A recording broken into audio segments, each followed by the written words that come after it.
Hello, everybody. Thank you, Ellie. Yes, my name is Sue Page. Just as always, my mouse just doesn't want to work for me at the moment. Just hang on a second. Welcome, to Pearson Edexcel. Oh, just give me 30 seconds. Technical issue. Come on, mouse. Come on. Ellie, you can carry on talking for a minute and I've got my mouse doing something here. Sorry, everybody, just bear with me a minute. There you are. Hang on. There we go. Okay. So I really apologize for that, everybody. Hello, my name is Sue Page and welcome to the presentation today, delivering Pearson Edexcel International A-Level English Language Paper 1. I don't know where you are in the world, but wherever you are, that's fabulous, and you're very welcome. And I'm having technical problems here. There we go. I hope you can see that first slide.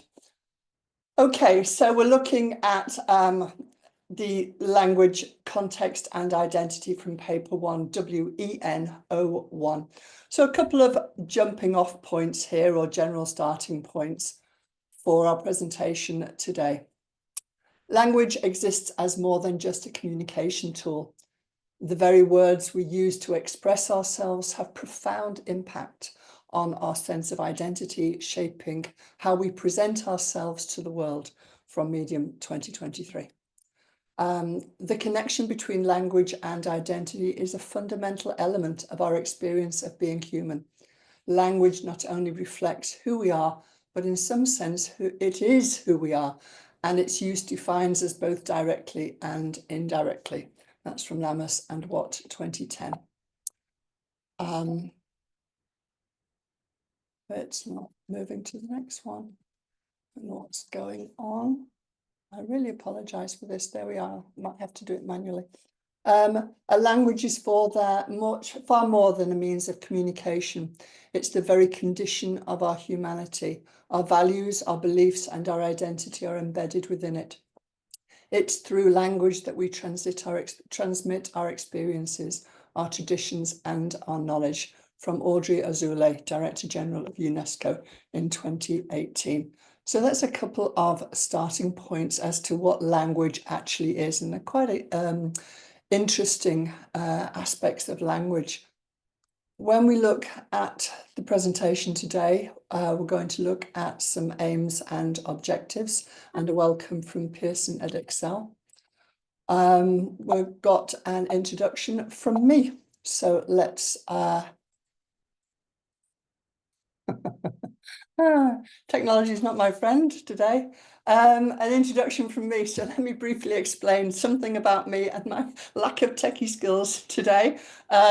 My mouse is just laughing at me at the moment. So I've been teaching GCSE and A-level English language, both international and the domestic qualification, throughout Europe and also in Asia for quite a long time. More recently, I've also worked for Pearson as an examiner and also as a trainer.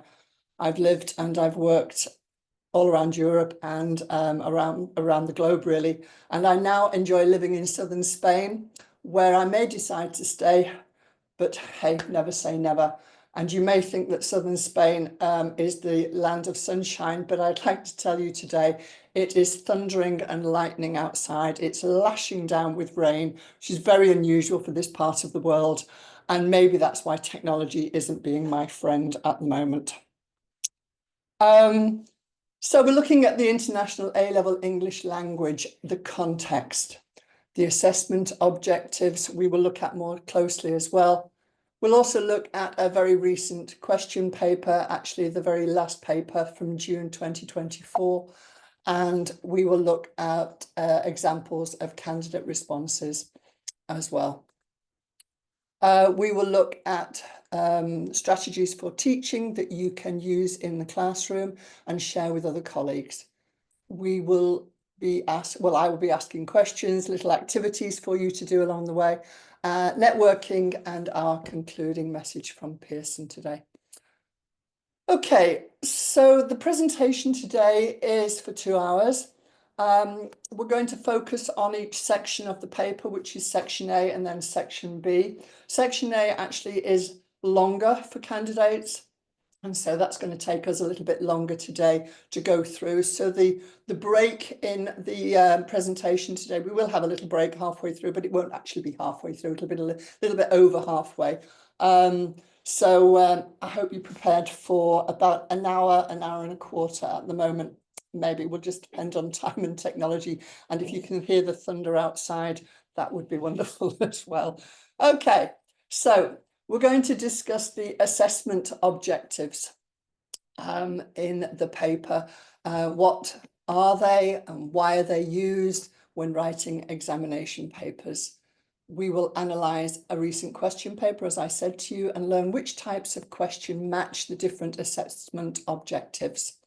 We will investigate how questions have been answered by looking at feedback from various exam series. As I said as well, we'll look at strategies for teaching and try to make sure that students can access questions targeting different assessment objectives. We will network, discuss best practice, share ideas as well. Let me have a little look at the chat group. Oh, good morning from Greece. Yes, good morning, Greece. And we okay. Yeah, Ellie, I don't know if you can see some of these chats. There are some downloads. There's a delegate pack that I hope you all have on hand, because we will be using that quite a lot throughout the presentation. Okay, so let us move on. Welcome to Pearson Edexcel.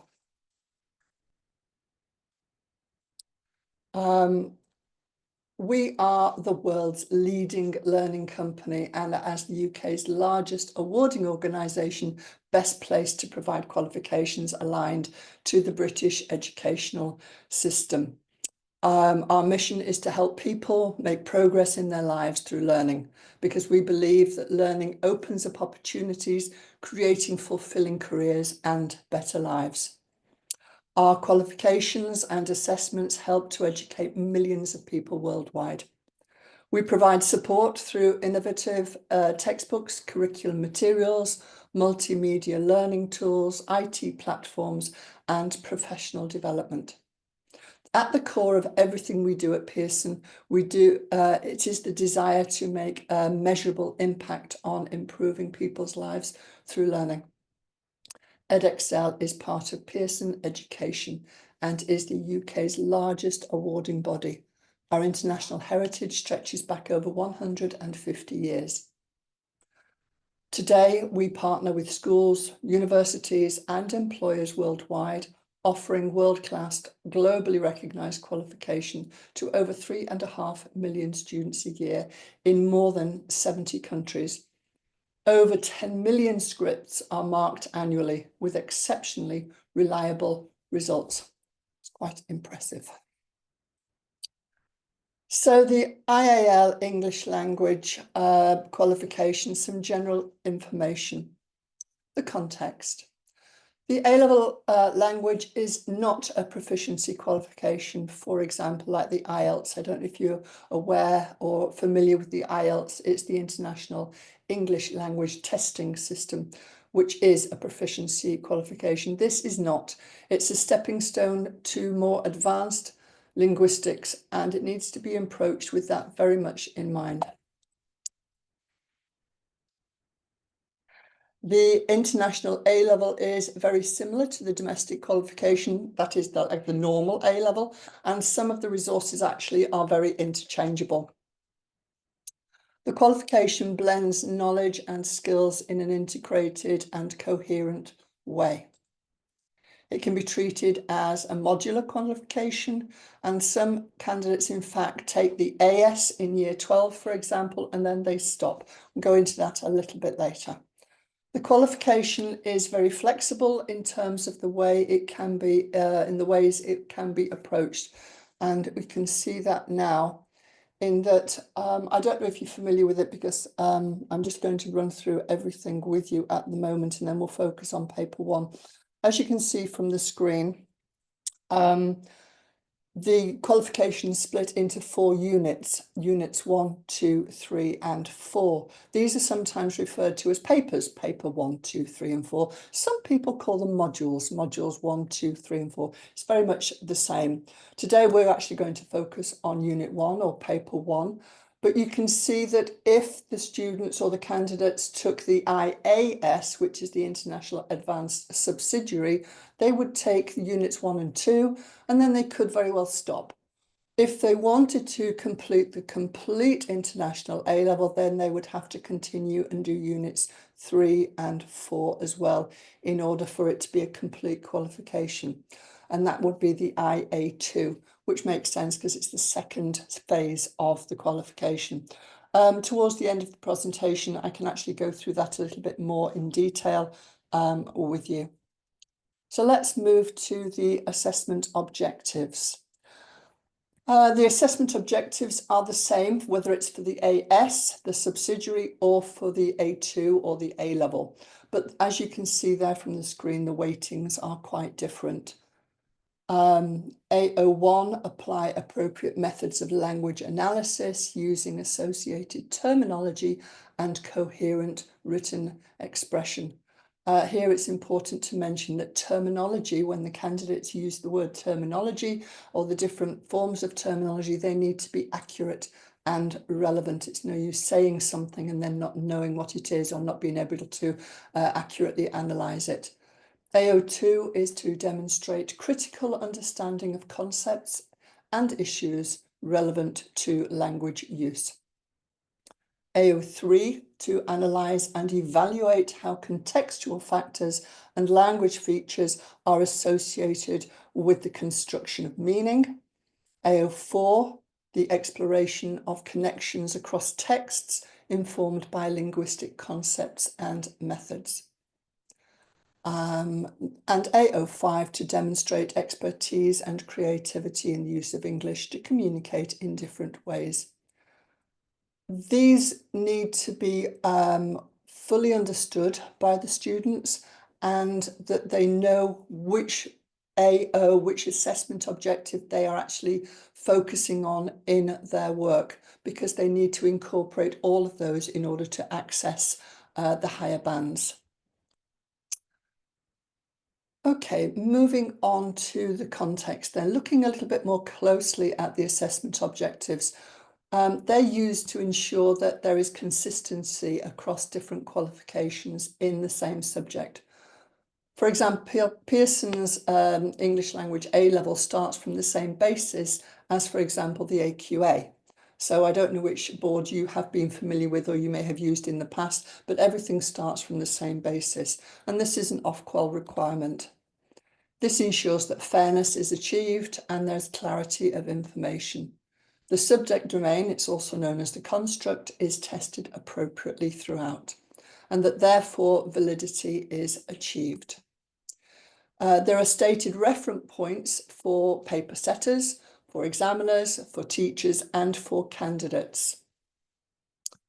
The assessment process runs very efficiently, often during pressurized periods of the times of the year.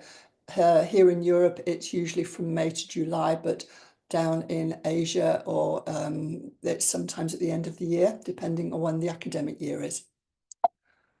Okay, so what's assessed where in the international A-level language? So just broadly here for unit or paper 1, WENO1, it's the same for all papers actually. Questions 1 and 2, there's always section A and section B. Section A has one question that has to be answered, it's all compulsory.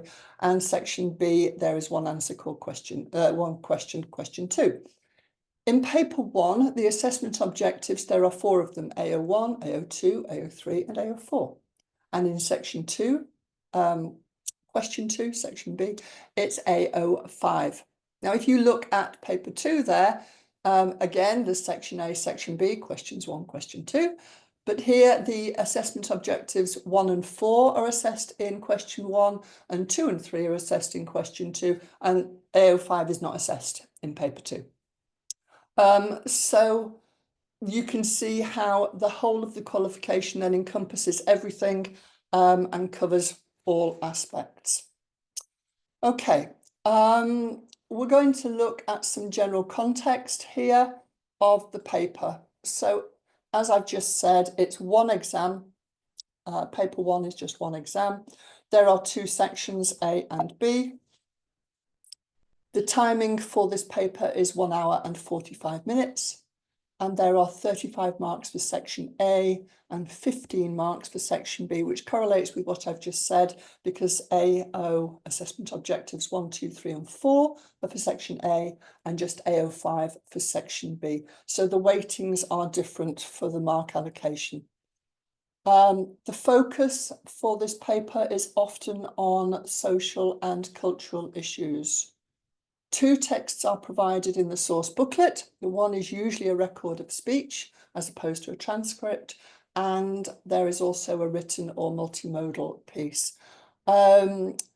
Social and cultural issues could be something like equality, inclusion, diversity, education, homelessness, the environment, and so on. The multimodal piece, as I just said with that last bullet point there, could actually be text A or text B. Section A focuses on the presentation of identity and how this is shaped by various factors. Section B requires students to then create a new text for a specific audience, and it's drawing on their own ideas and on at least one of the unseen texts from section A. I want to point out here that we're going to look closely at last year's paper, June 24, and the examiner's notes on the last paper were that the students who used and drew reference from both texts in the source booklet tended to achieve a higher level than those who only referred to one. So my advice there was to suggest to your students to refer to both unseen texts from section A in their answer to section B. Okay, so text A and text B are thematically linked by context and by issue. Recent iterations have covered the following things: racism in football, which was January 2000, responses to global health crises was in January 2022, safe drinking water was from June 22, the mental health of young people was from January 23, responses to food poverty was referred to in June 23, climate and the environment was January 2024, and the most recent one, gender equality and opportunity in sport, was from June last year, 2024. And that's the paper we're actually going to look at more closely today. Okay, so looking at section A. This is the June 2024 paper, like I have just said, and the rubric is always the same. So here it is. Read text A and B in the source booklet before answering question 1. Write your answer in the space provided. Analyse and compare how the language of both texts conveys personal identity. You should refer to relevant language frameworks and levels, concepts and issues such as social, cultural and gender factors, contextual factors such as mode, field, function and audience, and there are 35 marks, as I said, available for this answer. This rubric, the wording of this rubric, and the rubric for section B as well as this one for section A, it never changes. So that's what happens every year. Okay, we're going to dive straight into your first activity for today, personal identity. The paper predicates personal identity, and therefore students need to know what that intends. What does that actually mean? What do we mean by personal identity? How is personal identity shaped by and expressed through language? And how precise can you be about the specific mechanisms of how this happens? So feel free to make some notes, discuss with each other. We might open up the mic, Ellie, if you're there. If not, you can put things into the chat group. That I want you to think about, what is personal identity? What makes you, you? What means different things to different people? This is actually quite topical at the moment, and it's a very sensitive area as well. So this needs to be approached in the classroom with your students quite sensitively when we're talking about how you identify yourself. Who are you? What makes you you? So I'm going to give you a couple of minutes just to think about that, maybe put some things in the chat group, or maybe even open up the mic. Let me see. Ellie, are you there? Will you help me out with this one? Oh, this, I think it's the weather's playing havoc with what's going on at the moment. Anyway, couple of minutes, just have a think. I've got silence in the ether going on out there, so I hope you're all still there. What makes you you? How can we identify ourselves?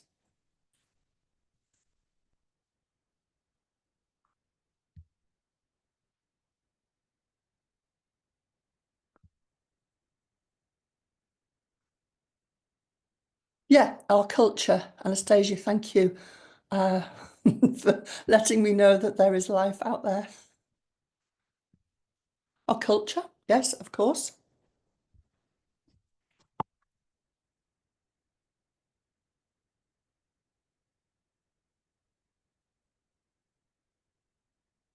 Anything else?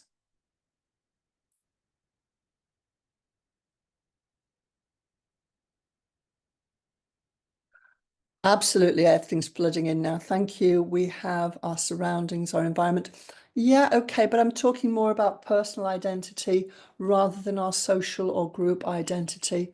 Yeah, okay, there's some great ideas coming through there that you can all see. Okay, I'm going to move on in the slides, and we can maybe see some of the things that we need to be aware of as far as this paper is concerned. First of all, let's have a look at a couple of theories. Psychologists use it to refer to a person's self-image, to one's beliefs about the sort of person one is and how one differs from others. So that's one way of looking at it from the psychologist's point of view. In philosophy, the term normally refers to the philosophical questions about ourselves that arise by virtue of our being people, questions that otherwise may have little in common. And some other philosophers use the term more loosely and include such topics as the nature of self-knowledge, self-deception, rationality, and the will. And of course, there are other definitions out there for you to find, or for your students to have the task of finding out the definition of personal identity. But whatever our overall position, it is worth addressing the following identity-related issues with students. And these are part of the things which are relevant and with which they might need to engage for this paper. And these could be age. We have gender. We have ethnicity, social cultural concepts such as class, status, and power. And as I mentioned earlier, these are broad concepts that are worth considering and actually quite necessary to consider. But it is noted that students might discuss issues related with something like gender with considerable enthusiasm at the moment. But these discussions need to be, you need to bear in mind the local sensitivities and the institutional policies and practices of where you are. It's not quite as open as you may imagine that allows students to talk about things like this. They have to be aware of sensitivities of what's going on in the world at the moment. Personal ideologies and beliefs, personal interests. It's not an exhaustive list, obviously, but I'm sure you are aware of the sensitivities surrounding these issues. Context is probably a slightly more familiar concept for most pupils, many of whom will have come into contact with it at the IGCSE level. However, it might be worth revisiting some of the key factors. And these could include personal and biographical factors, situational factors, societal factors, cultural factors, historical and economic factors, political factors obviously come into the mix there as well.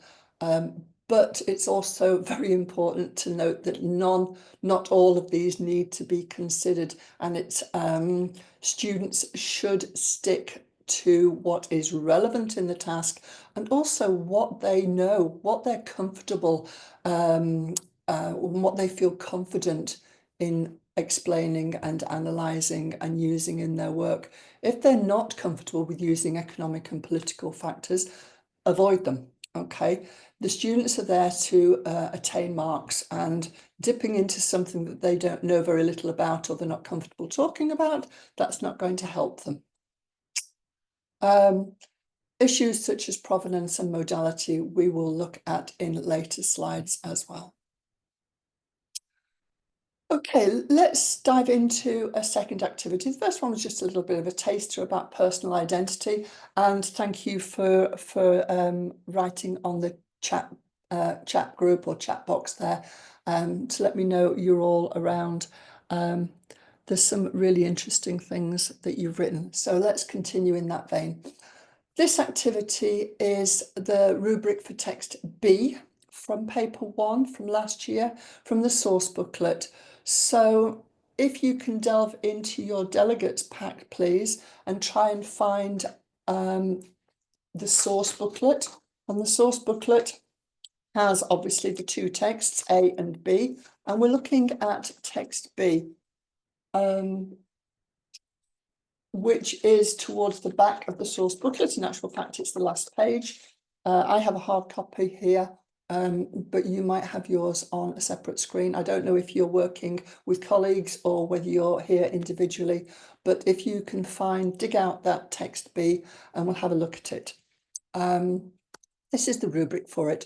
Text B is the edited extract from a talk delivered by Keely Nascimento at the TEDx Water Street conference. This is actually the rubric, so if you can't find it in the source booklet, don't panic, it's here.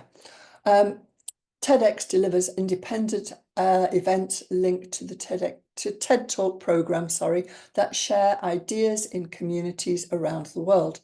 Nascimento is a public speaker, documentary producer, and the eldest daughter of Brazilian football legend and world football icon Pelé, who died in 2022. She is president and founder of the Nascimento Foundation, an organisation committed to creating and sharing stories that achieve global unity and equality. Yeah, I've got some in the text chat here. Where can we find the text booklet? Yeah, the delegate pack.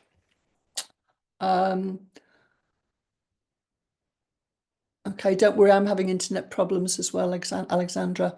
Where can we find the book? The delegates pack came hopefully in the pack that you were provided by Pearson. So hopefully you can find that, but don't worry at the moment because the rubric is actually on the screen in front of you. So the activity will relate to this. Okay, this rubric then, this text is from the Sports Diplomacy and the Untapped Power of Women's Stories, Keely Nascimento, TEDx Water Street. Have a little look at the rubric either in front of you or in the source booklet and try and identify what Keely Nascimento's identity can be described as. So tell me something about her. What can her identity be described at just from this rubric? What can you pick out? And these texts are specifically created and found and created for students. There's a plethora of information in there for students to pick out aspects of identity. So just take a moment and find out what her identity can be described as from this rubric. Let's see if I can sort my little techie problems that are plaguing me at the moment.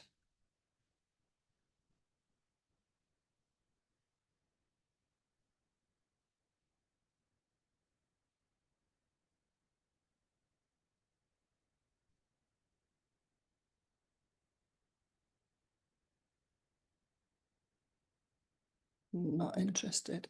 My mouse is jumping all over the place. Okay, so let's have a look. What can you find out about Gili Nascimento?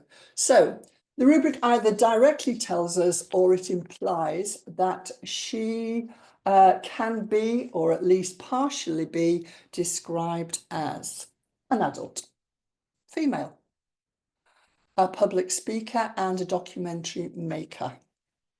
She's Brazilian. She's the eldest daughter of a world-renowned sports person who is now deceased. She is president of her own foundation.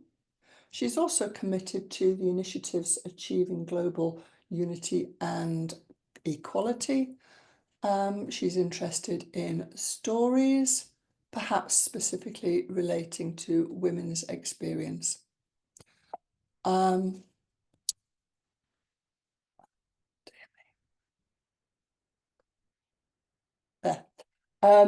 So the rubrics for these texts are very carefully drafted, just like I previously said, to help candidates contextualize their answers. There's lots of information there. How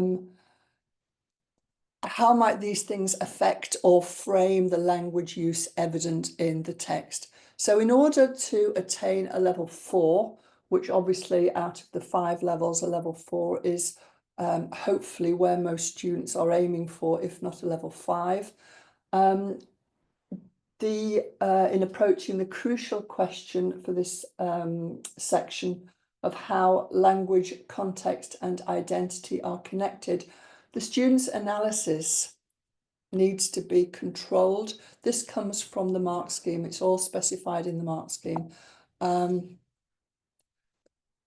Methodical, discriminating, inferential, those are all specified in the mark scheme. Obviously, in order to attain that high level of a level 4, they have to be all those things. They also have to be specific. It's generally advisable that students' analysis is specific, obviously, and accurate, obviously. They're not going to achieve high levels if their work is not accurate, especially when I referred to terminology previously. So the relevant language frameworks and levels, this is another activity and it's not too scientific. So let's just think about it. If you find the mark scheme, we're looking at A04 specifically, but what I want to do is look at the indicative content. So looking at the mark scheme here, and there is also a little extension task, but don't worry too much about that. Let's just try and get ourselves jumping into activity 4. If you look at the mark scheme, so if you can find that in your delegates pack, or if you already have one that you've used this qualification before, if you taught this qualification before, you might already have a mark scheme from June 2024. On page 3, I've called it page 3 because I don't consider the first page as a page, that's a cover sheet. So it's a cover sheet plus 2, and this is page 3. Anyway, wherever you find it, it looks like that. If you can see me, yeah, it looks like that. Okay, if you look at the table, there is the left-hand side of the column, it says mode, field, function, audience, graphology, grammar, syntax. Then over the page, it also says lexis, semantics, social cultural concepts and issues. That's what we're going to be looking at in this activity. So those 2 pages, pages 3 and 4 in the mark scheme. And what I'd like you to do is not scientific, and in actual fact, I'll tell you why in a moment. Just what would you consider to be a framework and what would you consider to be a level out of those things? Field, the subject matter, mode, the method of communication, function, the purpose, audience is the relationship between the writer and the speaker or the reader and the listener, the graphology, which is the presentation of language, the grammar and syntax, which are the rules that govern the structure of sentences or the relationship between words in sentences, lexis and semantics, which is the vocabulary and its meaning, and social cultural concepts and issues. Which of those very loosely would you consider to be a framework and which would you consider to be a level? As I said, it's not a scientific exercise, but you do need to think about levels and frameworks because the students do need to be aware of these things when they are putting their answers together.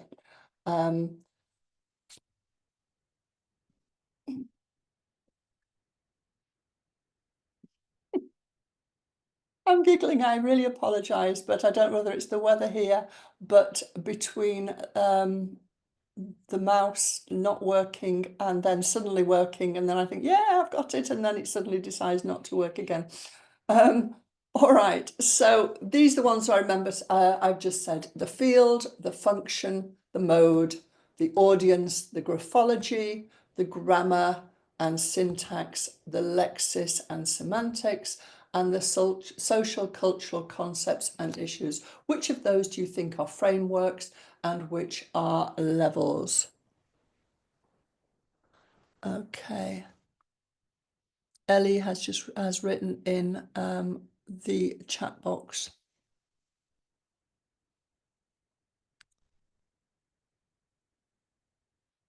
Okay. Yeah, so hopefully you can find the information in the delegates pack, which is the mark scheme, the source booklet, and then there are a couple of items for marking activities, which we will do shortly. Okay, as I said, it's not scientific. So here is probably field, function, mode, audience, graphology. Field, function, mode, audience, social concepts and issues are frameworks, and graphology, lexis, semantics, grammar, syntax are levels. However, and this is the fun of the of language, isn't it? In the publication Frameworks of English by Ballard, it is described that lexis, grammar, semantics, and syntax are actually frameworks, but equally they're often referred to as levels. So basically, don't panic about it, okay? Usually field, function, mode, audience, and social concepts and issues are frameworks, but according to Ballard, they're not.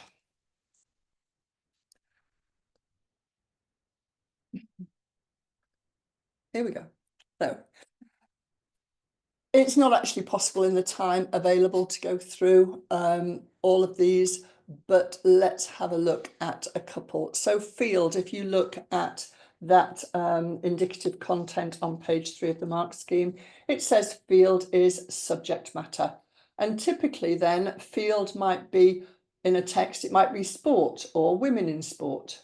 It is the subject matter of the text. Okay, so when we're looking at the June 2024, it might be the field of sport or women in sport. Okay, most texts of the sort which are being set have more than one field, which makes it a little easier for the candidates to figure it out and to identify it. Function in the content here is the purpose. And so typically the function might be to inform. However, this applies to nearly everything, of course. So it might be to inform and persuade, or advise, or argue, or entertain. So pretty much all texts have a primary function, a secondary function, and probably even a tertiary function as well. Although mode isn't actually stipulated in the mark scheme, it could be worth considering. And in actual fact, we need to look at the mode because nowadays it is quite important. Is the text under analysis written in the spoken mode or a mixed mode? And features of multimodality are often apparent in the sorts of texts which are set for paper 1 and therefore potentially worth discussing if there's time and if they're relevant. For example, they can be key elements of a contextual locus, and in many cases they're intrinsically recognizable for students. For example, the conventions of something taken from a YouTube clip could be immediately familiar to most people in the prospective candidature. So multimodal methods of communication. Here, mode is the method of communication, and it's worthwhile that students are aware of the different modes of communication and they can identify them. Okay. So looking at audience, moving on, audience is stipulated as the relationship between the writer and speaker and the reader and listener.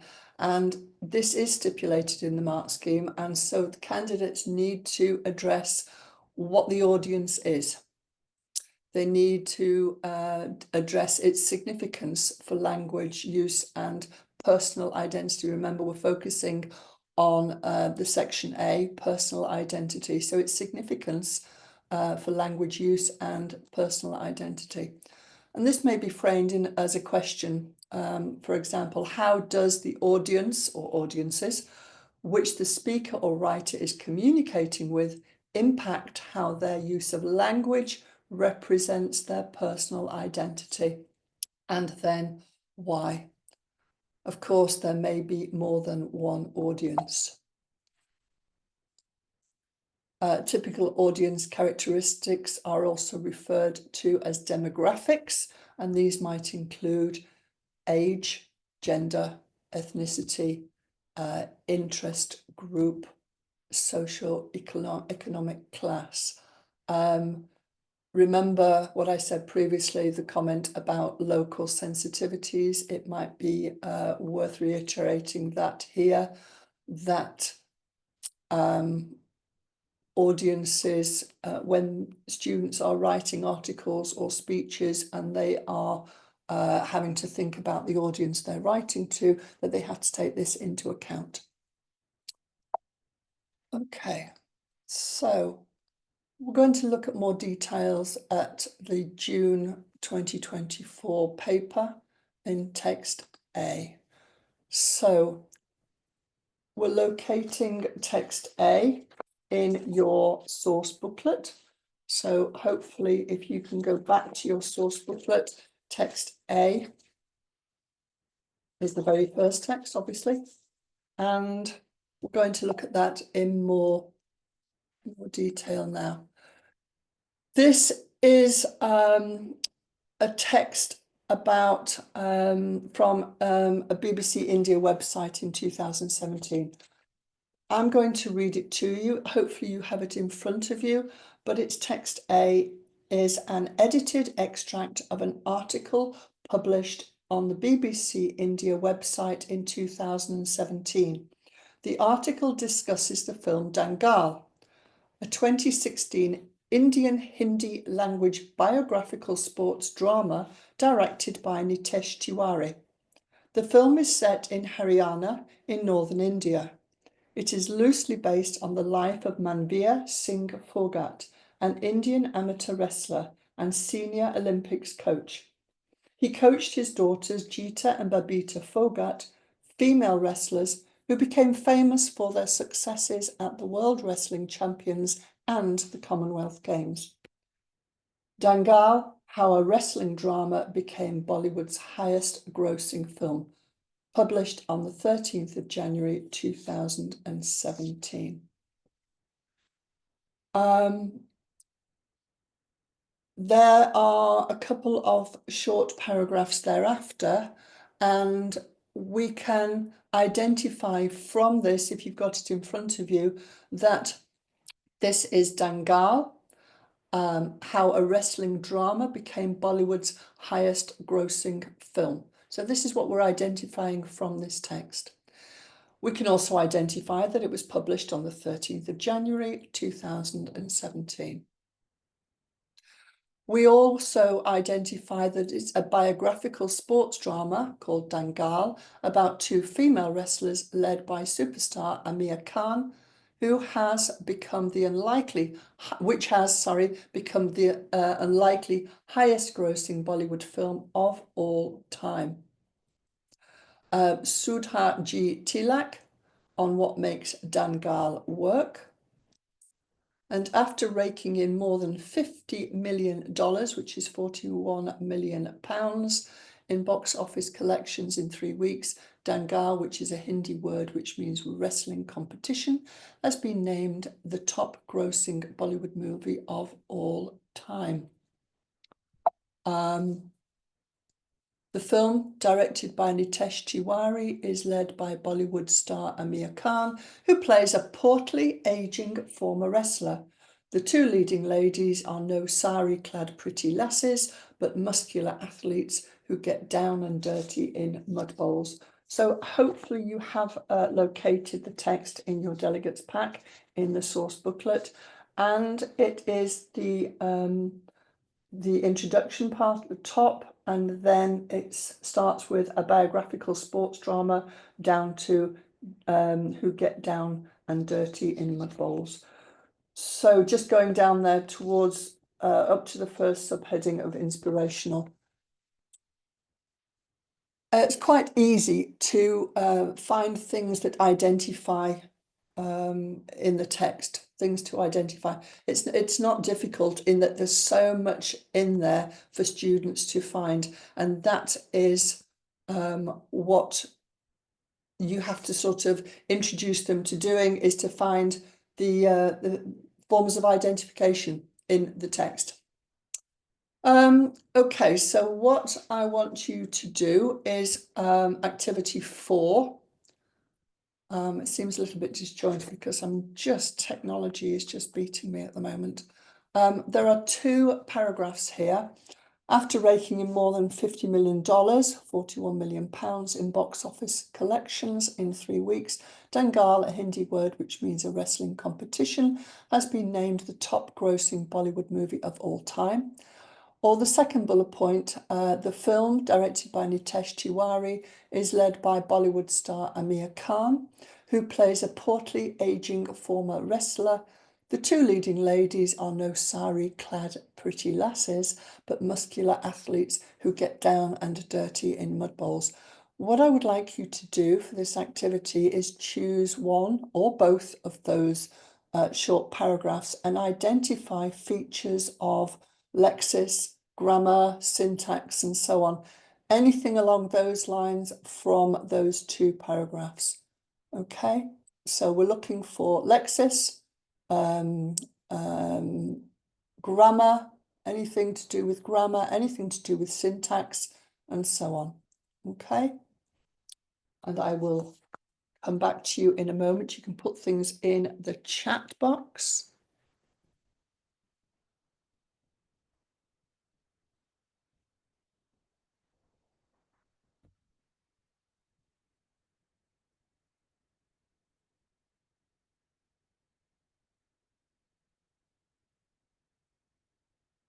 Top grossing, yes, thank you. Aging former wrestler. No sari-clad pretty lasses. Yes, that always makes me smile when I read that. I think students would be discussing this enthusiastically when they see things like that, which is great. So thank you for that. Raking in, great. And there's passive voice going on. Thank you, Anastasia. Thank you, Gary. Zuraida, is that? Thank you. Sorry if I'm pronouncing your name incorrectly, Zuraida. Lovely. Okay, so not dwelling too long on it because it seems to be that you are coming up with wonderful ideas there. maybe you picked up on some of these following things. Okay, so there's the Hindi word there, which locates cultural provenance and it's relevant to identity. Okay. We also have top grossing, which is an adjective phrase connoting importance of financial success. So you have to identify them and then hopefully try and give some explanation of what that would mean relating to the text or to the idea of context and identity. Bollywood, which is a proper noun, locating cultural provenance again, and it's also relevant to identity. The star, Amir Khan, this is in the second bullet point now, suggests that the film is mainstream, high profile, as opposed to an independent production maybe, and that its values are therefore important. Okay, portly aging. These adjectives may link to an element of demographic identity, perhaps. Portly may be considered somewhat old-fashioned, a term usually connoting someone a little bit overweight, maybe, quite old-fashioned terminology there. And it's a higher register, perhaps it's quite unusual and old-fashioned. Moving on, number 6, leading ladies. This is in the second paragraph as well, the second bullet point. It's an alliterative noun phrase redolent of Hollywood's golden era. Maybe, maybe not, but again, suggesting an almost nostalgic formal view of the film. Sari-clad pretty lasses. The use of the compound adjective of sari-clad identifies cultural location. The use of pretty suggests that this remains a defining factor for female film directors still. Candidates should be able to get something out of this. I would imagine that it's quite a good source of discussion. The noun lasses, I don't know if you're familiar with it. It's a British English term. And it seems almost incongruous here being used to denote young women. Lasses is a very Scottish word. It's also very Northern English. And it's quite a positive thing. I don't think it's a negative kind of it means young women, but it's usually quite a positive thing. And relative clauses. Thank you, Anastasia. Yeah, okay. Muscular athletes, going down to number 8. It's a noun phrase used to juxtapose then the previous one, number 7, the sari-clad pretty lasses. It's the muscular athletes juxtaposes this and to suggest something unexpected or even subverting.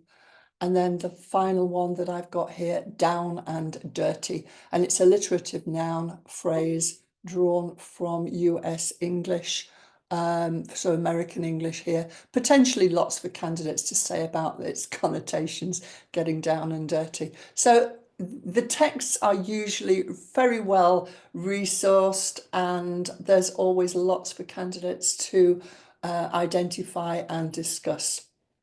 Now,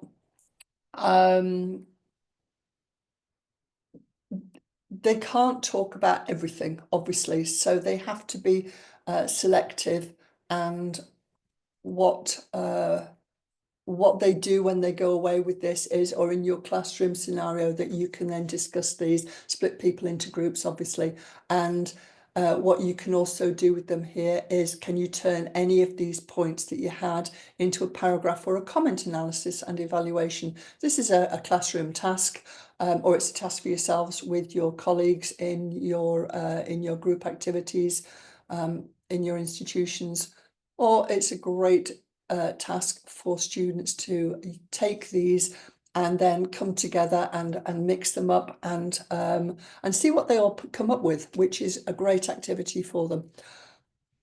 Okay, so activity 4.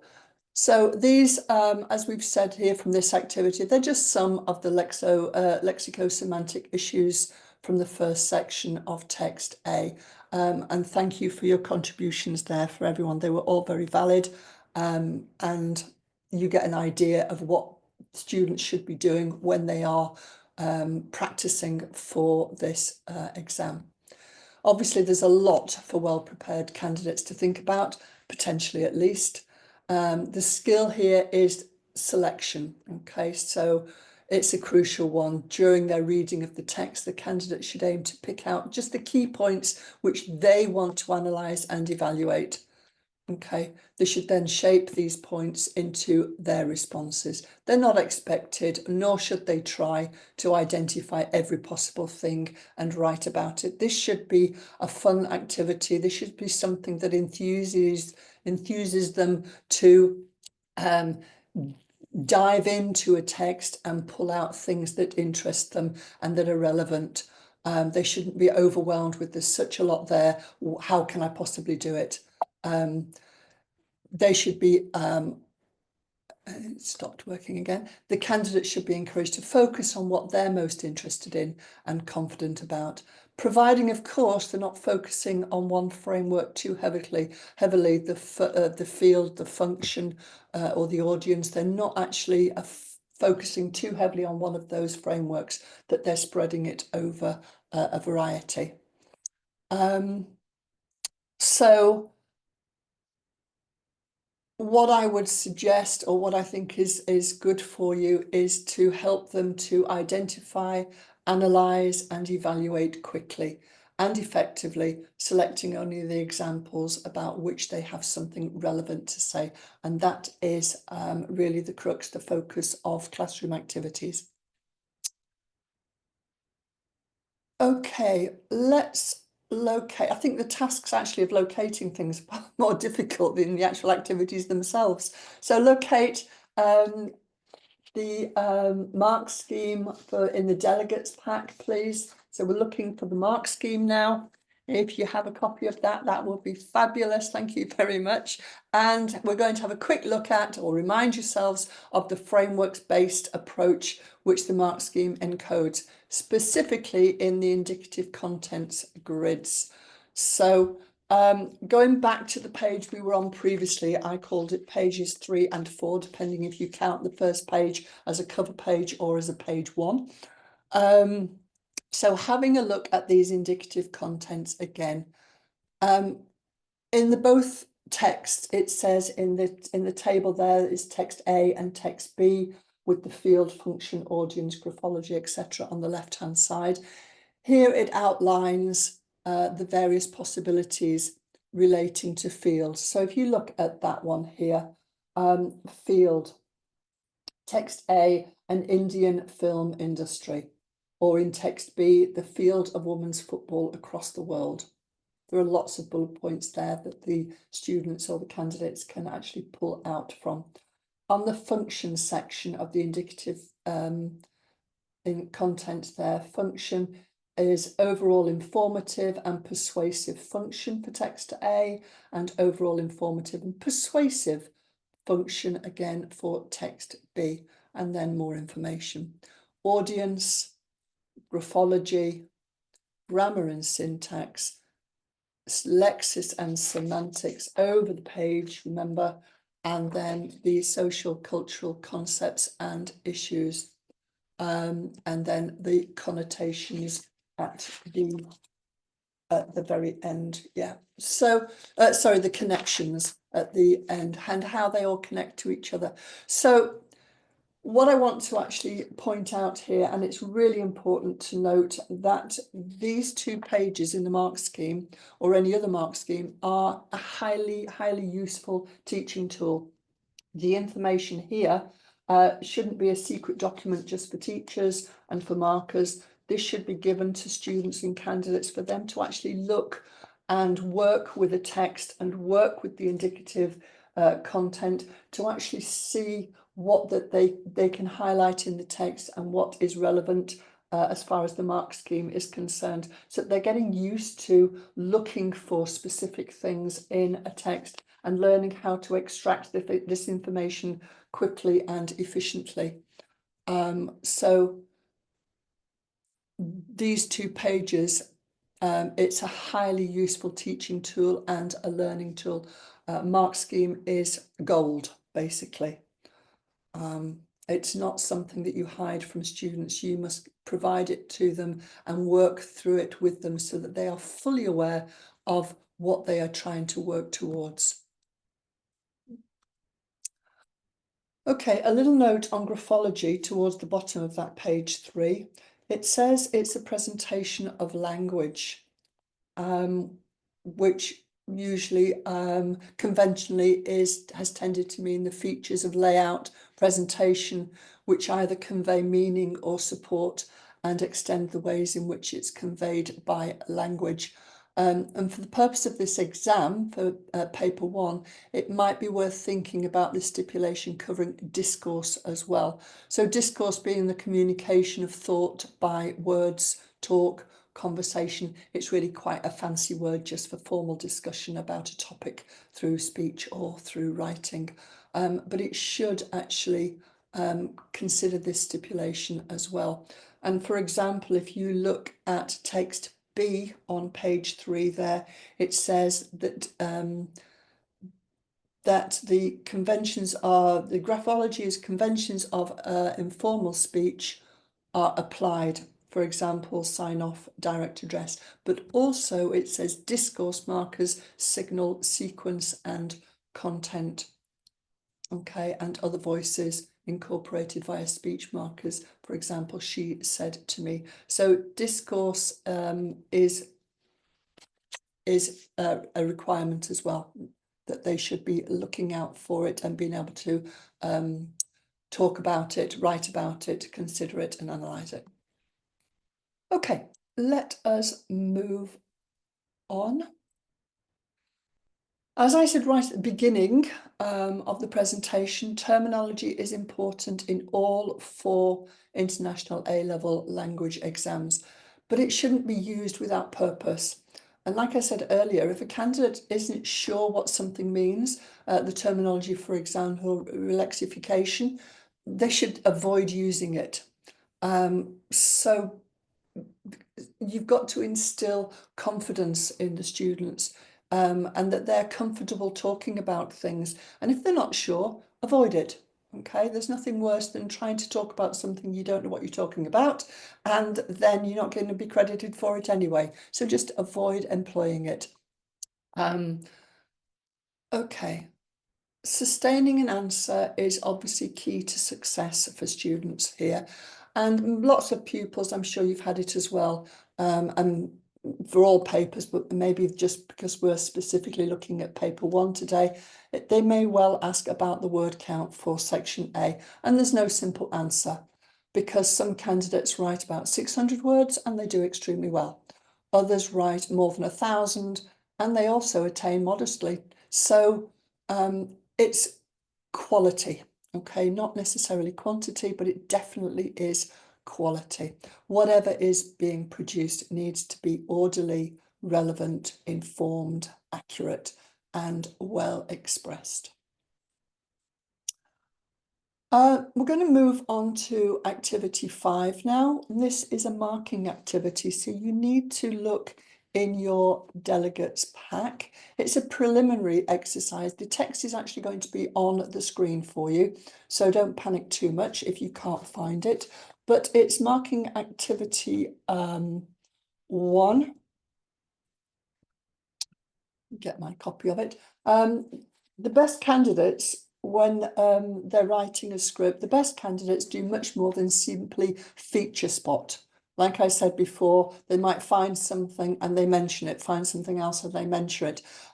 This approach does still appear, although not to the same extent as it might once have been the case, because the teaching has now focused on what is necessary rather than just the terminology of feature spotting, so to speak. A simple connection between an identified feature of relating to identity and how it conveys meaning. So, for example, this connection, going back to the word lasses again. So, identifying a feature and then relating to it to how it conveys meaning. The word lasses is a bit unusual and may suggest that the writer is sexist. This isn't going to score very highly, okay? It's just feature spotting and trying to link it to identity, but it doesn't actually say anything. The best answers identify with quotation if possible, to analyse as specifically as possible, connect, contextualise and comment, hopefully in an evaluative and well expressed manner. So this marking activity, as I said, we're going to use the grid from the mark scheme. So according to my pages, it's on pages 6 and 7. Which is not counting the cover sheet on the cover page. So the mark scheme here, this is for section A, and you will see the grid in front of you from the pack, goes from level 1 right down to level 4, then over the page to level 5. It's marked out of 35, and this is from the June 2024 section A. Okay, I'm going to put the text on the screen for you. Remember that you're going to be marking positively. It doesn't mean that we're throwing ticks around like confetti, but we are rewarding candidates for what they are doing, not penalising them for what they're not doing. So all I want you to do really is just put it in the level. You're not going to give it a mark unless you're feeling super confident, but just try and put it into the level that you think it belongs. It's just a taster activity, no stress, no pressure. Let's have a look. It's the best fit approach, okay? Not everything in the descriptors has to happen for the answer to be placed in the band which stipulates them. Okay, here is the text. I will read it to you as well, just in case you haven't got it. And on the screen, it maybe is a little bit small, but it is as follows. To commence, in text A, the mode is a written article with some, under my light, a written article with some aspects of spoken language in the form of quotations. Also, it can be observed that the text is based on the life of an Indian amateur wrestler by the name of Manveer Singh Phogat, who coached his daughters to successes in the Commonwealth Games and World Wrestling Championships. The particular audience it seems to be leaning towards is perhaps of Southern Asian or Hindi descent, or maybe those who are interested in wrestling. Ultimately, the field of this text is the field of sport, as the text is mostly based on how the daughters of Manveer Singh Phogat became successful in wrestling, which was something that never happened in India, hence quite remarkable.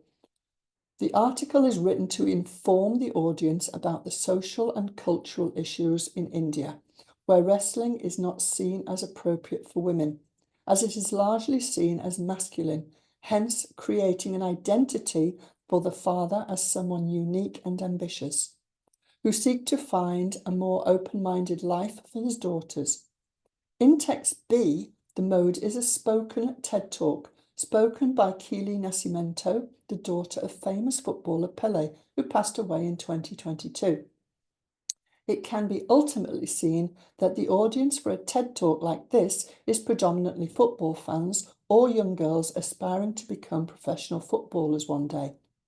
Moreover, the field is set to the field of charity work and sport as a whole, and is spoken out in order to inform and inspire an audience of young girls all around the globe who have a passion for football, hence creating an identity of someone charitable, powerful, and inspiring. So that is the text, and I would like you to try and put it into a band or a level. Okay, take a minute or two. Let's see where you think that should go. Put your answers in the chat group or just think about it, and in a minute I will come back. I've decided to just ignore my technology problems here and move on regardless. Okay, looking at the mark scheme, Level 1, descriptive. I think it's more than that. I think you would agree. Level 2, general understanding. Level 3, clear, relevant application. Level 4, discriminating, controlled application. Level 5, critical and evaluative. Some of you are being very harsh. Some of you are being very harsh.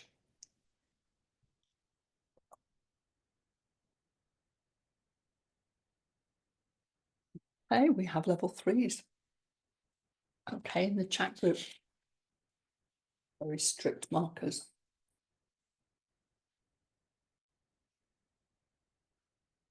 Okay, in actual fact, let us move on. Thank you for those contributions. Maybe a level 4 question mark, Anastasia. We've got level 3, level 4s. Okay. Obviously, there is much more to this text. That's just the first paragraph. There are another 3, 4 paragraphs after that. If you look at the at the actual text itself, 1, 2, 3, 4, 5 paragraphs. The last one is a short paragraph. 1,666 words. Okay. Thank you for Mishak. Yeah, Eugene, Joseph, Anastasia, Shazia, Mahia. Thank you, Zoraida, for your contributions there. In actual fact, this was considered by the examining board to be a very good start to their response, and it would very likely lead to a band 5. Where the mark is between 29 and 35. And if I just go over what a band 5 is, it says critical and evaluative. It uses sophisticated structure, style, it's evaluative. It's critical, examines relevant links to contextual factors. We've only looked at the first paragraph, but I think if you had it in a band 4 at this stage, I think you're more in the right direction. In actual fact, at the end, it was given a band 5. It was given a level 5 in the end. So if you want to use that for some classroom work or classroom activities, you can do as an example of a very high level response. Okay. So now moving on to marking activity 2. This one is script 1 in your delegates pack. So we've just been looking at script 2, I do believe. Yeah. So script 1 in your delegates pack, and this is a complete answer from the June 2024 paper. And using the same mark scheme, this one I would like you to try and put it in a level as well. So going on what we've just seen with the previous script, which one do you think this, which level do you think this is? So,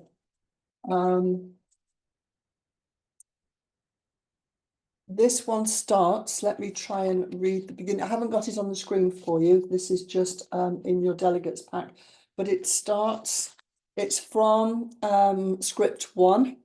And it starts with text A is a written edited article with the purpose of informing and entertaining the watchers of Dangal.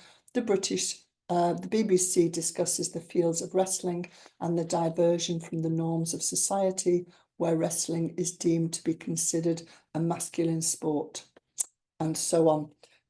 If you look, this is the response that is 1,232 words. You'll have to look at more than just the first paragraph. I don't think that is sufficient to put it into a level, but if you look down the first and the second paragraph, maybe into the third paragraph, where this student does actually look at theories from Obar, Atkins and Larkoff, but you might get an idea as you actually read through it as to which level you think it deserves.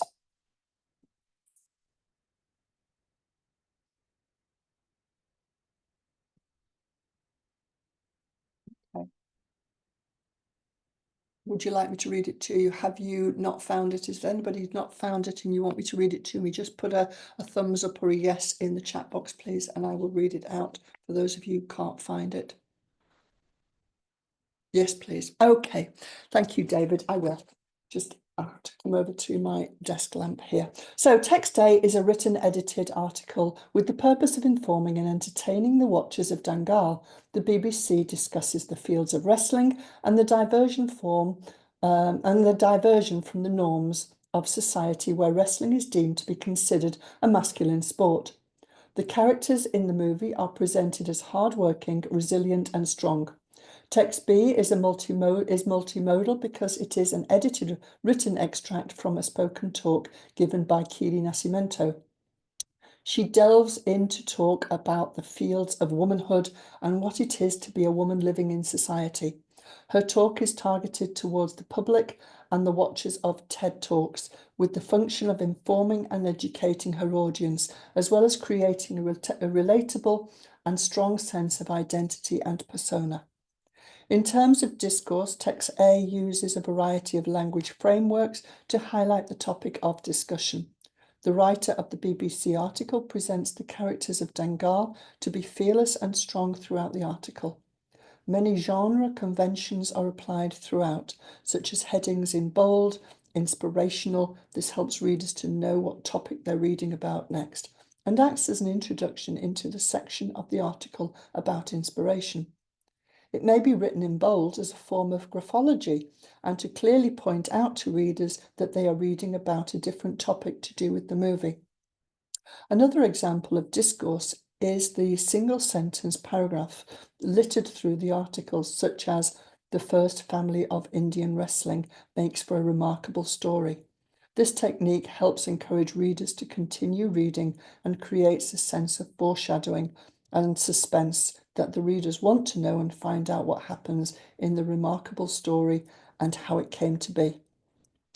Throughout Text A, there is an abundant use of italics, such as Wisden India and Bhiwani Junction, which may also be considered a form of graphology. However, the italics in the edited article are used to emphasize and shine light on Shamya Dasgupta's identity as an experienced and professional woman. Text B also carries a multitude of discourse features, such as the fact that the talk was mostly anecdotal and tells the story of Keely Nascimento and how society norms affect women around the world similar to her. I'm going to stop there. So you'll probably get an idea from that. And I think from what's written in the chat box, yeah, level 4, level 4, level 4. I think you've got the hang of this now. Great. So the activity has worked. So yeah, okay. So this has a controlled application of methods of language analysis supported with use of discriminating examples, which is the AO1, which is necessary. It controls the structure of the response with effective transitions, carefully chosen language and use of terminology, which is also the AO1. If you look on the mark scheme, it does tell you which bullet points address which assessment objectives. AO1 are bullet points 1 and 2.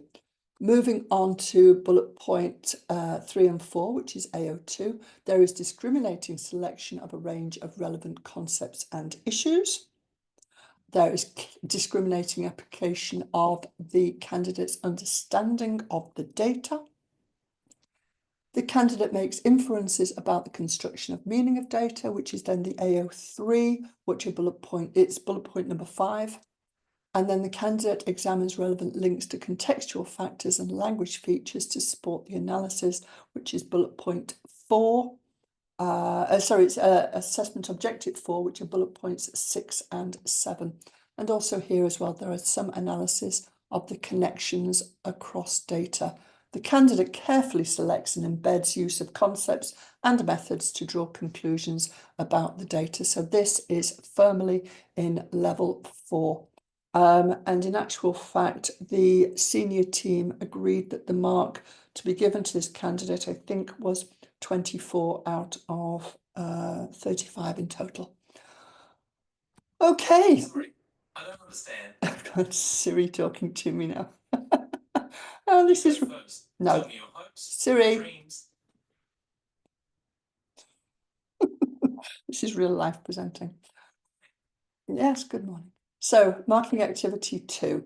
So the candidate could have improved it. How could the candidate have improved this response? The candidate could have improved if they had contextualized their analysis a little bit more. Oh, Shazia gave it a level 5. Okay. Well, it's room for improvement, Shazia, so let's look at that. The candidate could have improved their answer if they had contextualised their analysis a little more by opening with some more specific comments on what aspects of identity are in focus and how language is connected to conveying meaning about those. So there's some good material there on field, function and mode, however. More discussion of relevant theory might also have been used. So looking down at, I think it was paragraph 3, O'Barr and Atkins are touched on, as is Lakoff as well. But this could have been extended further by tying these theories into more specific examples. The comments on grammar and syntax could have been developed to be more precise and technical. And there could have been a brief conclusion, which there wasn't a conclusion at all, actually, it just did stop. There'd be a brief conclusion giving an overview of the links between language and identity. So there is a little bit of room for improvement, but I think the a strong level 4 is a good response. Going to a note on theory, we touched then on O'Barr, Atkins and Lakoff. In this exam, students do need to apply some theory, even to attain just a level 2. And some theories beside those already mentioned may be linked to gender or power. So there are other theories here that there are links to, which you can have a look at in your classroom practice. Various ones there, I'm just listing there, that the students can enjoy researching and finding their own information. And this natural fact is great because paper 1 is a lovely introductory paper to paper 4, where the candidates are given pre-released material and they have to do their own research. So this is a really nice stepping stone towards paper 4, great preparation for it, the WENO4. It is important to note that Pearson, however, is not endorsing these links. I'm just pointing out their existence. They have been checked for appropriacy, but the board is not responsible for any updates that might happen to their content, which may cause offence. And delegates are strongly, no matter what, you are strongly advised to check absolutely everything before using it in the classroom or making recommendations to your students for wider reading. Okay, that's just a very important note. Notes beforehand on sensitivity and now on this. Okay. Oh, gosh, lost it. Oh, dear, dear. Bear with me, please. Bear with me. Bear with me. It's gone. There's been a big flash of lightning and let me see if I can get it back. There. Okay. Have you got that back? Oh, big thunder and lightning outside and then everything was lost. Okay, so let's again. I really apologize. I am having a bit of a nightmare today, but there, hopefully that is going to, I think what we need to do is we need to have a break and for me to go into this a little bit further. Okay. We have done activity 5. Done that one, done that one, done that one, moving forwards. Oh, come on, come on, come on. Let's have a break. Okay, it is almost time. At slide 45 is time for a break, so that's perfect timing. My massive apologies for this. this today. Let me try and spend 5 minutes sorting it out, and let's come back together in 5, maximum 10 minutes. Okay, thank you, and my apologies. My apologies. Okay.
Ellie, can you hear me?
You can still hear me. Thank you, Mahir. When everyone's there, can you just let me know and we will crack on, please? As time is moving on and I feel dreadful that techie issues have really interrupted the proceedings. Okay, Gary, thank you.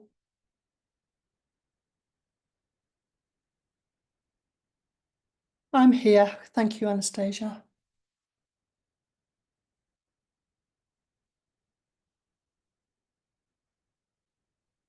Just back here too, John. Fabulous. And David. Oh, thank you. I do feel happier now. Not just talking to myself in my office here.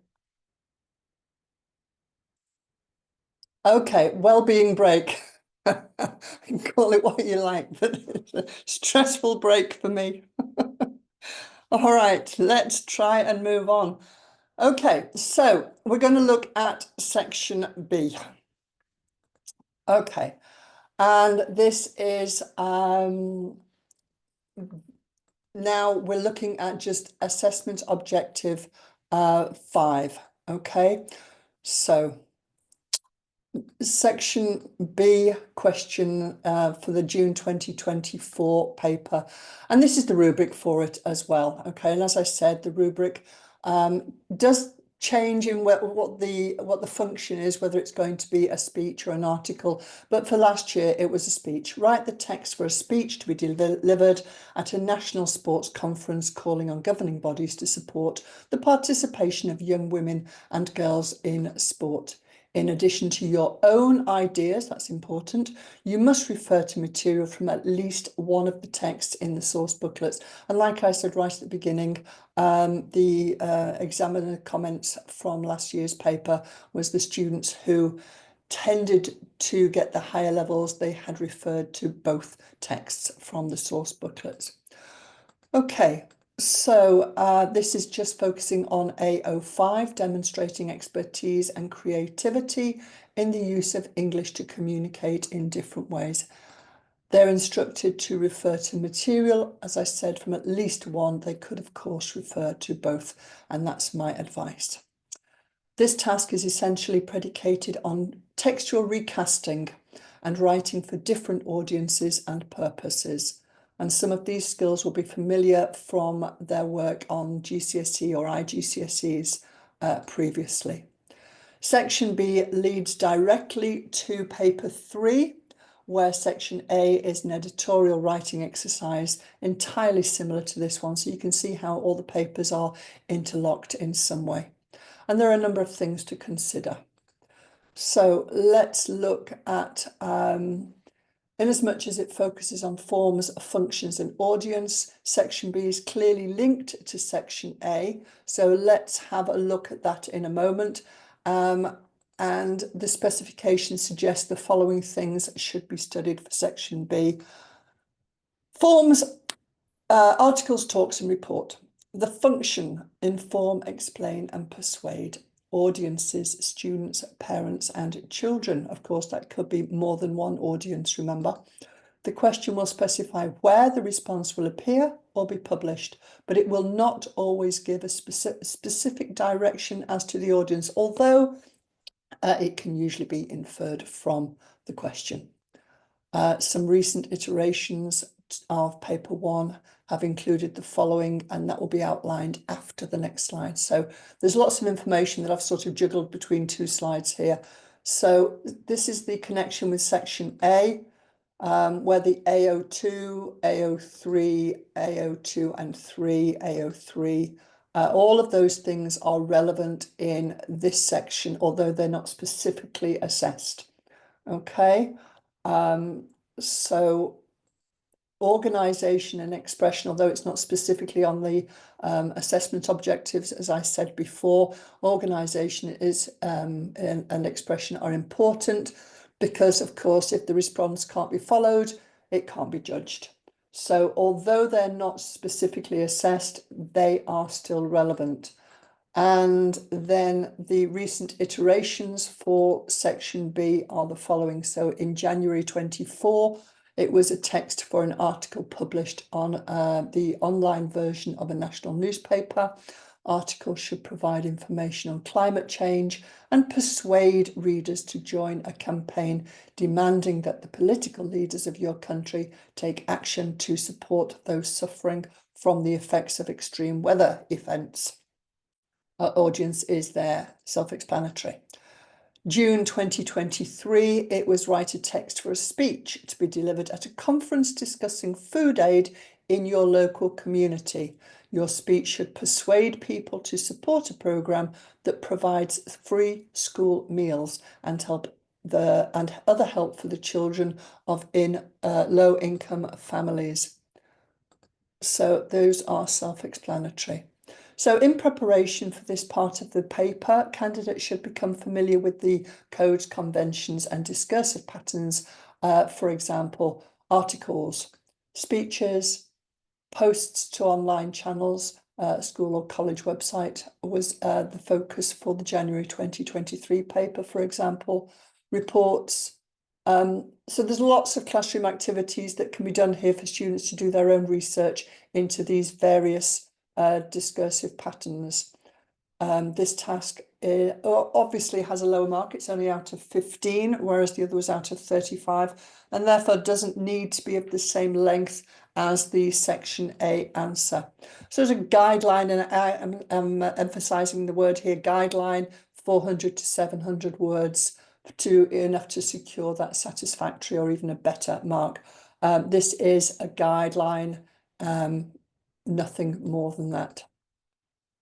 Okay, so candidates should especially consider the strength of their mental picture. And this is really important here. So if it's a speech, can they actually visualize themselves giving it? If it's an article, can they visualize it on the page or the screen in their mind's eye? And what are sometimes referred to as the concessions of the tasks here are of paramount importance to make it actually as realistic as possible. If the candidate simply writes an essay, they are very unlikely to flourish. The answer has to be generically convincing as possible, as a version of the thing that has been stipulated in the task. Okay, it has to be as generically convincing, as real as possible.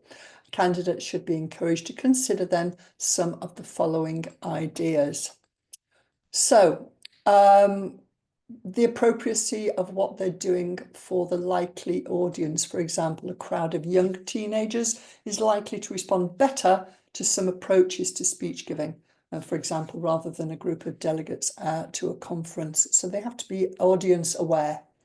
Again, signposting is key. Candidates need to ensure that the marker can see if they're addressing the task and the audience for it in meaningful ways. And this could manifest itself, for example, in lexical choices, grammatical and syntactical patterning, discursive style and organisation, and then, of course, the selection of content and the graphology, although this is important and I'll come back to this in a second. Okay, so the graphology, in the writing, the speech, the presentation, the candidates consider the following, although this is obviously not a prescription, but they should consider this. They should, if it's a speech, opening and closing routines. Good morning, my name is, hello, whatever, because obviously it's a speech, it has to be realistic.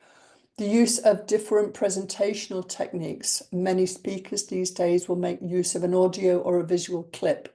So they can put that into their speech by saying, for example, I would like to start by showing you a short clip of Keely Nascimento's activist speaker and daughter of one of the greatest footballers, Pele, talking to some young sportswomen about their hopes and ambitions. And if you put that into the speech and then in parenthesis, play clip, then the marker knows that, oh yeah, this is a speech, and they're adding an alternative presentational technique. The clip would not need to be scripted. It could just be written as I've just said. This is one way to make it clear that the candidate has read and understood at least one of the texts. Okay, moving on. The voice is an important issue as well. Candidates can make use of different voices. So how can they do this? Well, they can use anecdotes or guest speakers. This may be a way forward here. For example, saying, I was lucky enough recently to speak to Keely online, and she told me that, ellipsis, close speech marks there. So the voice or voices, once again, could be matched to the content, the audience, and the function. And it shows the marker that the candidate knows what they're doing. They're aware of the task. If the candidate has been asked to try and persuade their listeners to take direct action, and attempt to enact this needs to be apparent in the text in which they produce as well. So, other strategies for writing an effective speech could be figures and factoids, as long as they can be taken from the source booklet, or they can be made up, but make sure they're plausible, believable. Methods could show of hands. They can put audience participation through show of hands or polls.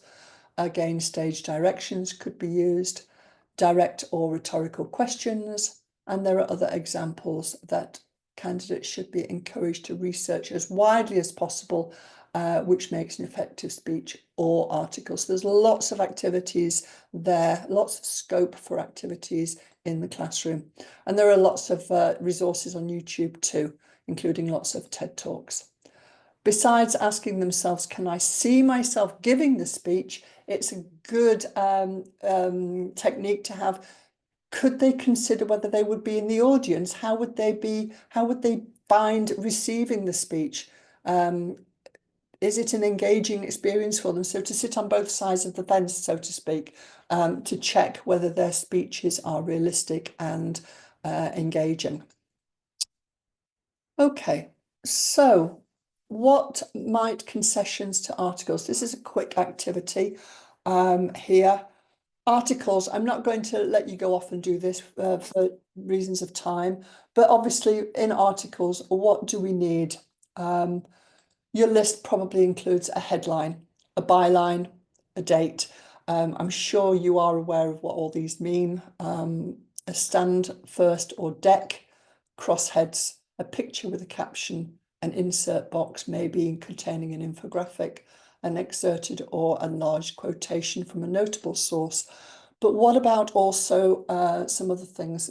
Just if you're not sure, headline, byline, who it's by, obviously the date. The stand first or the deck is usually the first paragraph that goes under the headline, which summarises the article. Crossheads are usually a subheading which comes after 4 or 5 paragraphs, which then indicates a change of direction of the article. Insert boxes, I'll come across those, I'll talk about those more in a moment. So what about as well the 5 W's and 1 H, the what, when, where, who, how and why, in whichever order. Lots of people teach articles by including those literary and rhetorical techniques, such as alliteration, tricolons, third person, active and often sometimes passive as well. A pun, which is often in a headline. Past tense, reported speech, usually formal register, lots of figurative languages, maybe a cliche or a stereotype. And obviously not all of these need to feature. It isn't a checklist exercise, but if students are aware of what concessions go into an article from the previous slide and this slide, then there is a good selection of things which can be in the classroom. Getting candidates to think about the differences, for example, between reporting and editorializing is a worthwhile activity. Some words just don't want to be spoken, do they? So web page concessions. This comes up quite a lot nowadays because of technology, obviously, that many features of web pages come up in articles. So, for example, they might add menus, drop downs, hyperlinks by underlining sections of the text, buttons, like and subscribe options, polls, calls to action, advertising banners, and so on. However, really important, this is not a design exam, so candidates are not being tested on their abilities to completely recreate the format of an article, and so basically an indicative layout and just with a box with a space for picture or image written diagonally across it is totally fine. Okay, general advice. Candidates should make sure that they finish well. Often the answers start as a speech or an article or a web page or a report, but then they end up finishing like essays. So maybe in their planning, if they think of a killer final line, that might help them to finish well. They should plan. Students don't like doing it, but they should always plan. Looking at as many style models as possible and thinking actively about to use them. Classroom activities abound. There are lots of ideas. Although graphological concessions can be helpful, remember they are being assessed on how well they use the language and discourse structures, and everything else is complementary. So this is a general advice slide, really. And they should make sure, obviously, please, that they don't forget to use material from the source booklet, if possible, both texts. They should make sure that they target function, mode and audience as carefully as possible, not weighting anything too much on one of those frameworks. Okay. Practice is their best friend. So there are lots of past papers out there. Use them. Okay, we have a little marking activity. We are fast running out of time. However, we're going to look at it, a section B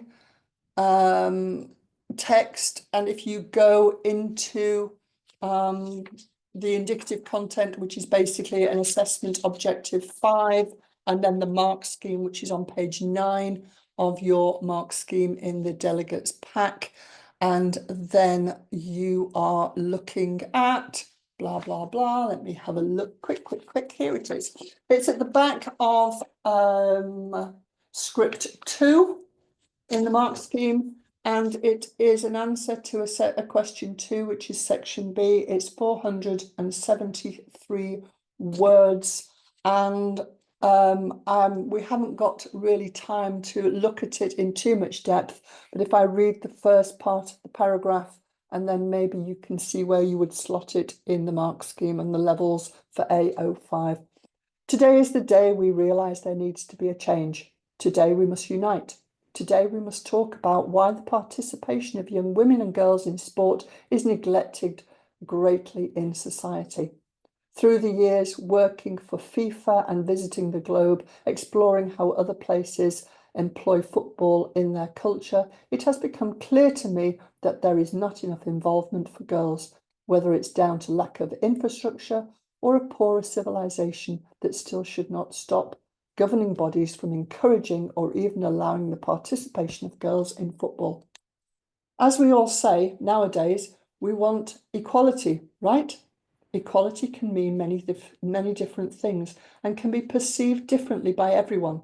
But for me, it isn't only about whether women and men should be paid the same, it's about the equal inclusion for men and women in sports. I solely believe that if men have the opportunity to play a sport, whether football or not, then why can governments not finance sport for women as well? That's the opening paragraph to that section B, or question 2 response. Just trying to put it into a level. Is there anything that you could think? The resource pack. Yeah, Abby. The delegates pack. Yeah. I apologise if you haven't got your delegates pack there, but I just read the first paragraph, so putting it into a level, or give it a specific mark. Remember, AO4, AO5 is being assessed. So the candidate writes in an organised way. However, although some of the content is specific, there could be more direct and creative use of contents from the source book material from text A and B. Understanding of audience is there, but it doesn't necessarily feel like a speech. There isn't an opening, good morning, good afternoon, hello, my name is, anything like that. So it could easily have been an article. If you look at the graphology of it, the presentation of the text, it doesn't necessarily stand out as a speech. There is some awareness of appropriate presentation of data and some engaging elements. It's quite successful, but it is quite easy to see how it could be improved. I apologise for not having more time for this one, but this would go into a level 3. Out of 15, between 7 and 9 out of 15. It's clear, it's relevant application, but there is some room for improvement.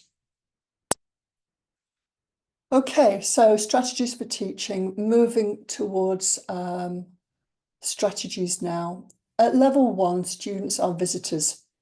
Okay, they find things, they identify them, maybe on a simple level and with variable accuracy. At level 2, students moving between visitors to text and reviewers. They find things, they want to comment on them. For example, bro is an example of lexis, which should be brother in standard English. Yes, they're commenting on it, but they're not actually saying anything. At level 3, they are more secure reviewers. For example, they explain the features. Here they might say the noun bro possibly shows the influence of standard American English on this variety, which may result as of the spread of the American or US media. So here you can see that they are starting to review more. At level 4, they become explorers. They know what they're looking for. There's more discriminating consideration of what has been gathered from the text. And their expedition here is rewarding. Students look more closely. They comment more than just on lexis and phonology. There's also some attempt at evaluation quite often. And eventually then at level 5, this exploration goes further. They're moving into scrutiny of overview of the text or texts and what the explorer has found engaging and stimulating in the material.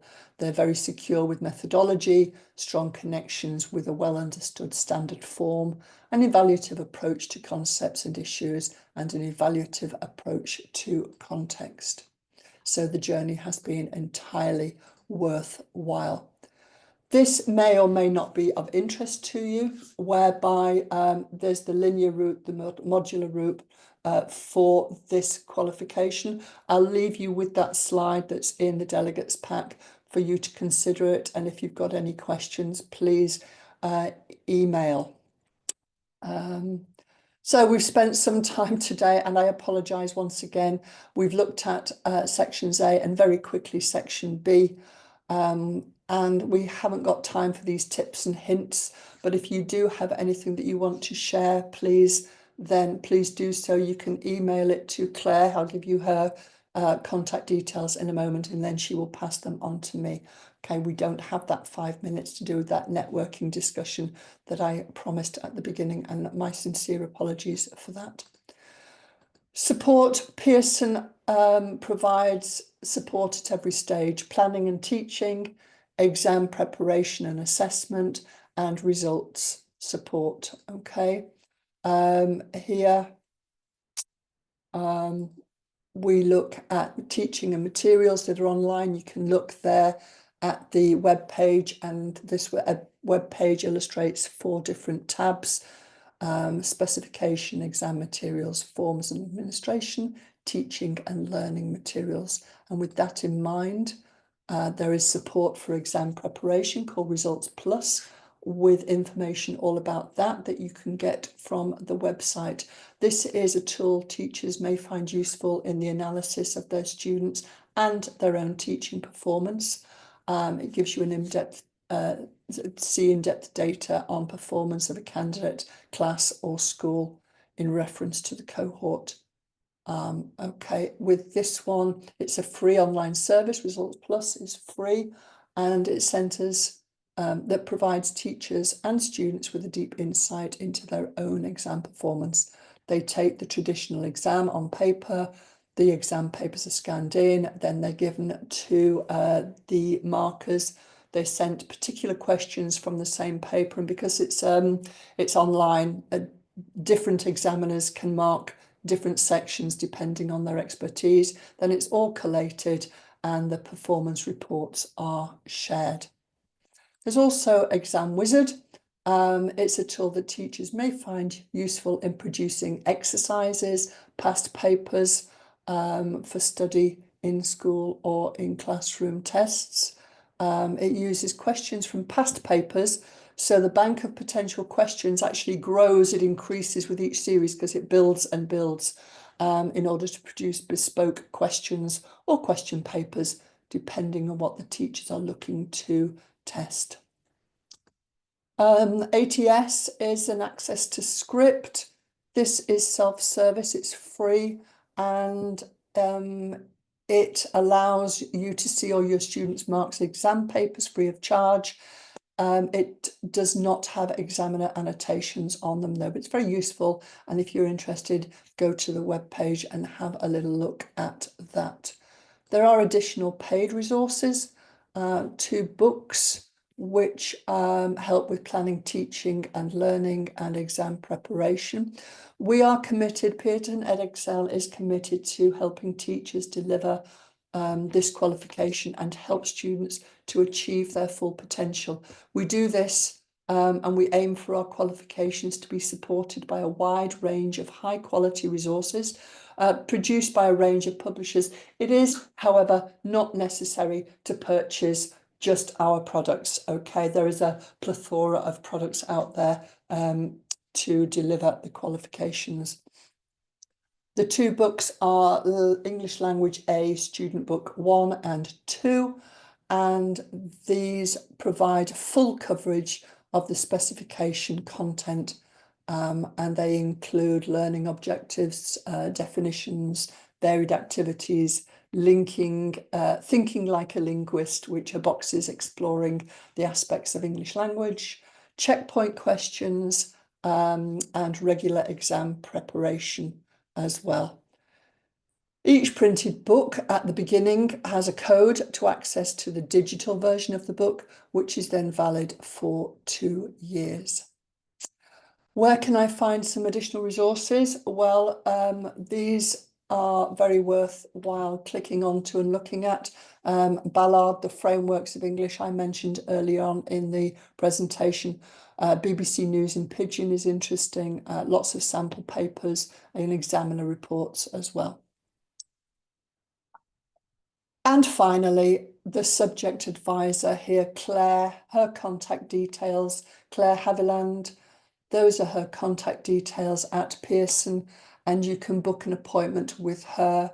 You can also email her with details about today's presentation.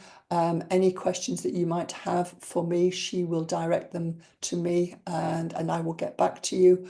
Or just book an appointment with Claire and have a chat about what is available. Yet again, I apologise for not being techie perfect with this presentation. The weather wasn't my friend, but I think my ability didn't help either. Thank you for your patience today, and I hope the information was useful to you. You may be joining me for future presentations because I will be going over to going through papers 2, 3 and 4. So paper 2 is later this week, 3 and 4 are next week. So if you are, I look forward to your company then. And once again, thank you to Ellie for being my my helper here and the moderator on today's presentation. Thank you very much indeed. Thank you for your notes. Okay, let me get into Ellie for that as well. It's quite informative. Thank you. Oh, this was brilliant. John, you're a star. Thank you for that. Excellent presentation. Thank you very much, Keir. Thank you for all your lovely comments. And let's, if I do see you later on in the week, let's hope that technology and Sue work well together. All right. Many thank yous and have a lovely rest of your day. Thank you.